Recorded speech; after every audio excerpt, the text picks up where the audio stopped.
18h France sur Al-Oula, bienvenue dans cette première édition complète de la soirée. Voici ses principaux titres. La résilience de l'économie nationale érigée en modèle à Davos, réforme, investissement, état social. Le Maroc livre sa vision de la résilience en une conjoncture planétaire critique. Nous en parlerons avec un expert.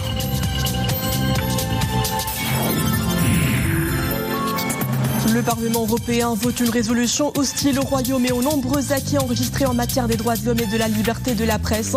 Une flagrante ingérence dans les affaires d'un État souverain émanant d'une institution qui se dit démocratique.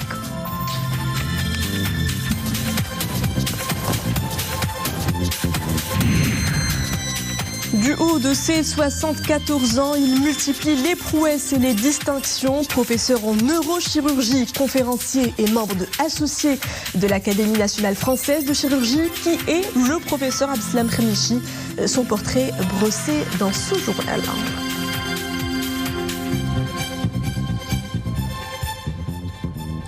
Bonsoir, direction pour commencer les Alpes suisses, Davos à l'heure de son conclave annuel. Parmi les 50 chefs d'État et de gouvernement qui ont fait le déplacement à Aziz Akhnouch, le chef du gouvernement représente le royaume dans ce haut lieu de la politique et de l'économie mondiale. À l'agenda de la délégation marocaine, une série d'entretiens avec de hauts responsables et décideurs politiques et économiques, l'occasion de présenter l'expérience et le modèle marocain dans plusieurs secteurs. Et malgré une conjoncture mondiale des plus difficile, l'économie nationale s'est montrée plutôt résiliente. Abdelmjid Hallaoui, Abdelrahim Filoul, Boubkar Narbret. Enjeux géopolitiques, économiques et défis sociaux à l'ordre du jour du forum. Le chef du gouvernement, Aziz Akhnouch, qui conduit la délégation marocaine, a souligné que le Maroc abordait une nouvelle phase de son développement, caractérisée par l'édification d'un État social grâce au leadership de Sa Majesté le roi Mohammed VI, et que le royaume constitue pour le monde un partenaire idéal. Le monde n'est plus à dominer, mais à partager, a précisé le chef du gouvernement. La leçon que nous pouvons tirer collectivement est que le monde n'est plus à dominer, il est à partager. C'est le sens du projet marocain de société solidaire et durable, porté par la vision de Sa Majesté le roi Mohammed VI, qui appelle de ses vœux à instaurer désormais un partenariat d'égal à égal avec nos partenaires. Je vous réitère donc aujourd'hui ma pleine et entière considération, disponibilité, ainsi que celle des membres du gouvernement de Sa Majesté, et vous assure notre engagement à vous accompagner de bout en bout dans l'acte d'investir à travers l'accélération des réformes, l'amélioration continue de l'investissement afin de bâtir ensemble le chemin de la création de valeurs communes. Transition énergétique et développement durable. Le modèle marocain de réforme économique et son ancrage africain ont été au centre des débats. Et c'est l'occasion pour nous de parler du modèle marocain, d'exposer le modèle marocain qui séduit ici à Davos et tout le monde est conscient de ce qui a été réussi sur les 20 dernières années grâce à la vision éclairée de Sa Majesté le roi Mohammed VI, que Dieu l'assiste. Et c'est l'occasion justement de rencontrer les grands donneurs d'ordre, notamment dans le monde économique, les grands investisseurs sur les grands projets que le royaume est en train de mettre en place. La délégation marocaine a été très attendue sur sa stratégie énergétique, sa stratégie nationale de développement durable et les opportunités d'investissement qui s'ouvrent particulièrement dans les domaines d'avenir, y compris bien entendu l'hydrogène et l'ammoniac. Et donc aujourd'hui nous avons discuté principalement du rôle des institutions financières internationales, de ces fonds qui sont disponibles et qui doivent être captés pour les pays en développement. Inflation, danger de la récession, transition énergétique, enjeux climatiques et l'avenir des économies en développement sont les principaux thèmes débattus lors de cette nouvelle édition du Forum de Davos. Le forum connaît la participation de plus de 2500 leaders, acteurs publics, dirigeants de grandes entreprises et responsables d'organisations internationales et non gouvernementales. Et pour en parler avec nous, Monsieur Badr Zahir Lezrak, vous êtes spécialiste du droit des affaires. Oui. Bonsoir. Bonsoir. Alors, nous venons de le voir, la délégation marocaine à Davos expose le modèle marocain dans les volets social, mais aussi économique, à commencer par les piliers de l'État social et son impact socio-économique sur les citoyens. Quel commentaire en faites-vous? Ok, Davos est de retour après 3 ans d'absence. Donc, la délégation marocaine était très attendue. C'était l'occasion pour notre délégation de présenter les atouts de notre modèle économique leader dans sa région, en Afrique du Nord, au niveau du bassin méditerranéen. Donc c'était l'occasion aussi pour montrer le secret de la résilience de l'économie marocaine face à ces crises au pluriel, que ce soit la crise issue de la pandémie, que ce soit celle issue du conflit russo-ukrainien ou bien celle issue des changements climatiques. Donc un modèle articulé sur plusieurs chantiers, plusieurs réformes, dont celui de la protection sociale, dont celui de la réforme de la scène économique, c'est-à-dire d'assurer une transition entre une économie qui était auparavant dominée par l'agriculture vers une autre dominée par des secteurs stratégiques, notamment l'industrie automobile, aéronautique, l'énergie renouvelable, aussi des politiques publiques qui ont et des activités au niveau de certains secteurs, notamment des secteurs notamment liés à des métiers de futur. Donc cette résilience notamment de l'économie marocaine était je pense le sujet et le point fort et autour duquel la délégation marocaine a essayé tout d'abord de faire le marketing d'image du royaume au niveau de Davos et aussi de pourquoi pas inciter des partenaires à venir investir au Maroc, tous en se basant sur les atouts du modèle et aussi sur les atouts du royaume, pour notamment le positionnement géostratégique, la stabilité politique, les ressources humaines et aussi l'infrastructure solide et aussi celle au niveau de l'implication du Maroc au niveau de certains... Vous venez de parler justement de résilience. Quels sont justement les facteurs de cette résilience dans une conjoncture critique, faut le dire, que traverse la planète, qui a certes eu des répercussions non seulement sur le royaume, mais sur le monde entier, tant sur le plan économique que social. On parle d'inflation, de hausse des prix, du carburant, de la crise sanitaire. Quels sont justement les facteurs qui ont fait que l'économie nationale puisse rester résiliente? Certes, le Maroc a subi comme tous les autres pays la conséquence des crises, mais l'économie marocaine récemment s'est montrée plus résiliente que les autres. Tout d'abord en s'articulant sur les activités de plusieurs secteurs, notamment celui du secteur automobile. Malgré la crise, le secteur automobile marocain a gardé un niveau de croissance très élevé. Aussi, d'autres secteurs s'ajoutent à celui de l'automobile, notamment celui du phosphate et aussi celui de l'énergie renouvelable. Donc sur ces trois piliers de l'économie, ce sont les locomotives de l'économie marocaine à travers lesquelles on a pu assurer cette transition, on a pu assurer un certain niveau de croissance considérable malgré le contexte de crise et malgré la sécheresse qui a pesé lourdement sur la récolte agricole, et sachant toujours que la récolte agricole et le secteur agricole, malgré les efforts d'alléger cette domination secteur agricole sur le secteur économique marocain, sur l'économie marocaine, jusqu'aujourd'hui, il influence souvent les taux de croissance. Donc, à ce niveau, je pense que malgré cette année qui était difficile, l'économie marocaine a pu s'en sortir avec les moins dégâts et assurer une résilience et montrer que vraiment l'économie marocaine a des atouts, a des piliers, et on peut affronter l'année prochaine tout en gardant la confiance à une croissance plus élevée que l'année dernière. Inch'Allah. Monsieur Elzerk, le thème de cette édition de Davos brosse en toute justesse le tableau de la situation mondiale, un monde plus fragmenté que jamais, en face à des crises multiples. Quels sont les enjeux de cette situation et quelles sont ses perspectives? Malheureusement, cette fragmentation pèse toujours lourdement sur l'économie internationale et aussi sur celle des pays en voie de développement et aussi les pays pauvres.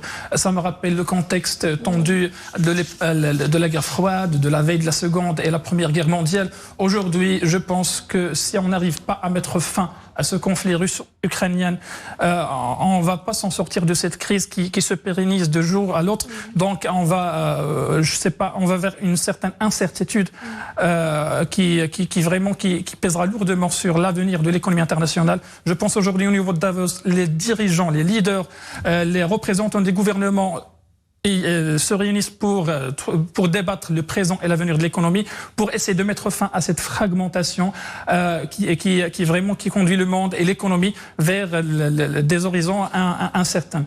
Donc aujourd'hui, j'espère que ce conflit et que cette fragmentation trouvera sa fin dans les prochains mois et que l'économie internationale retrouvera sa cadence ordinaire et l'économie marocaine également. Et l'économie marocaine également, surtout pour mettre fin à cette inflation, à ce choc inflationniste. Et je pense qu'à partir de 2024, on est au rendez-vous avec une nouvelle relance de l'économie internationale. On le souhaite. Monsieur Badr Zahar El-Zraq, spécialiste du droit des affaires. Bon, merci d'avoir répondu à toutes nos questions.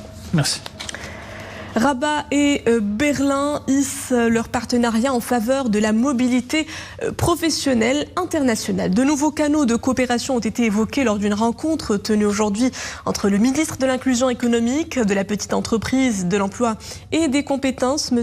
Inskori, et l'ambassadeur d'Allemagne à Rabat, M. Robert Dolger. Les deux parties se sont engagées à développer des canaux structurés pour explorer les opportunités de la mobilité professionnelle des Marocains vers l'Allemagne, afin de répondre aux besoins du marché de travail. Des dispositifs d'accompagnement des candidats potentiels, une intégration verticale incluant en plus des compétences métiers, un renforcement des capacités en matière de langue et de culture. Écoutons à ce propos la déclaration de l'ambassadeur d'Allemagne à Rabat, Robert Dolger.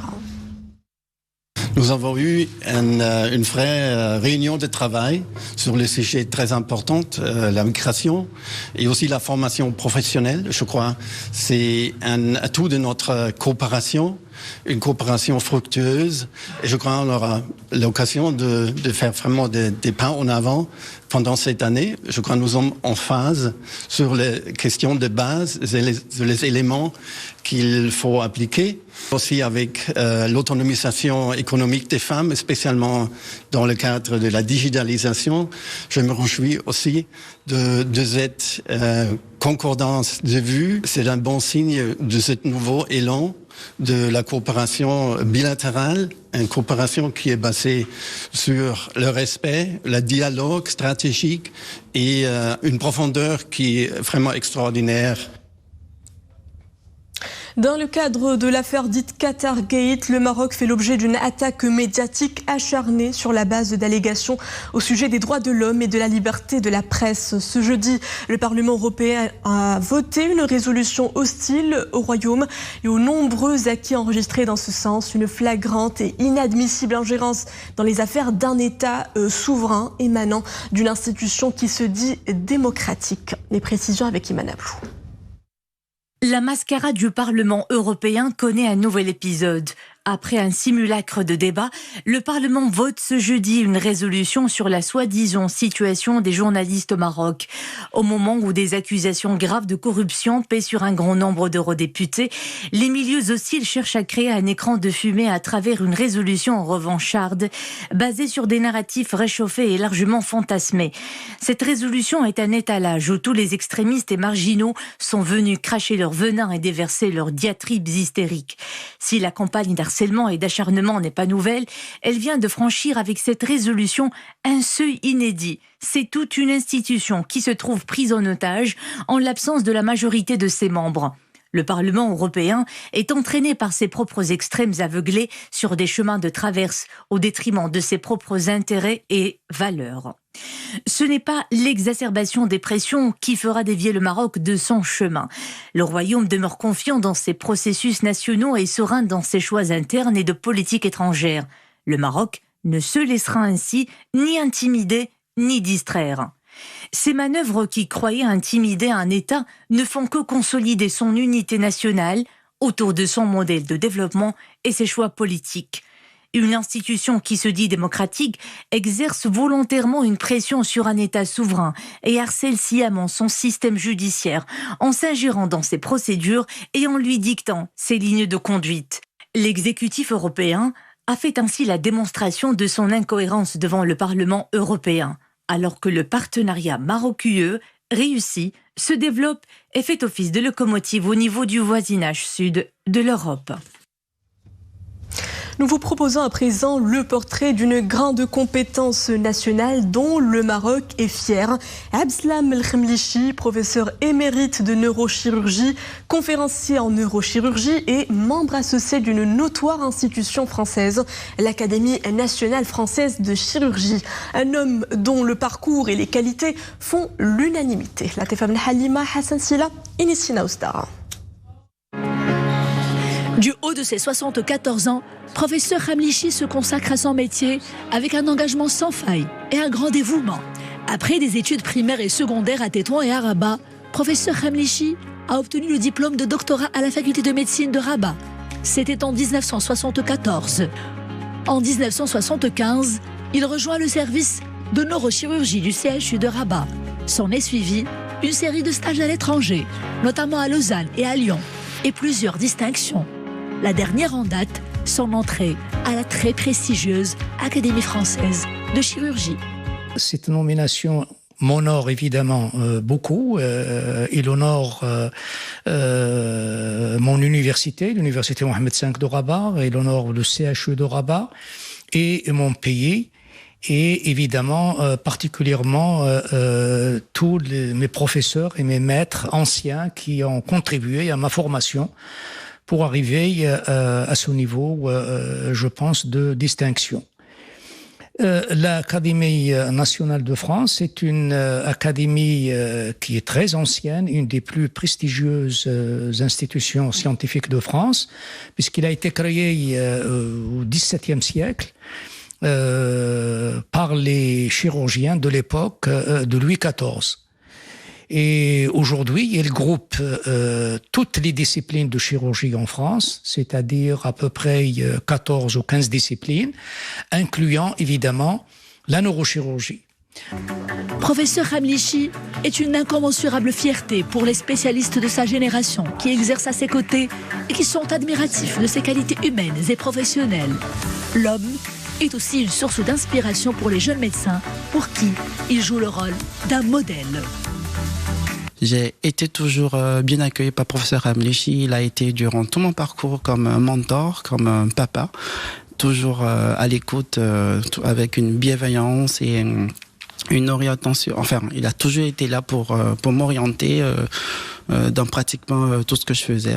Voilà, même s'il n'était pas dans le service, mais sa porte a toujours été ouverte pour moi. Parce que j'ai été formé par ces élèves qu'il a formés, donc notamment professeur Warabi, professeur Melchaoui, professeur Makili, professeur Marjouba Bouterbouche, qui ont été des mentors hors pair pour moi aussi, qui m'ont accompagné durant ma formation. Mais bon, le gros travail derrière de mentorship a été fait par professeur Khemlichi.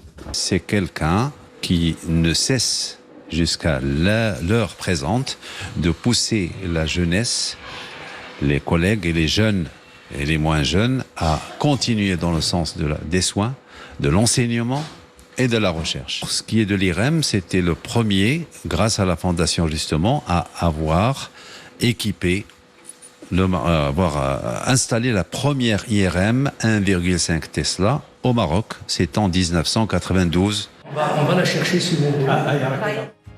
Professeur Khemlichi est aussi l'un des grands spécialistes derrière la création de la Fondation Hassan II pour la prévention et la lutte contre les maladies du système nerveux. Le Maroc lui doit également plusieurs partenariats avec les ténors de la discipline en Europe et en Amérique du Nord.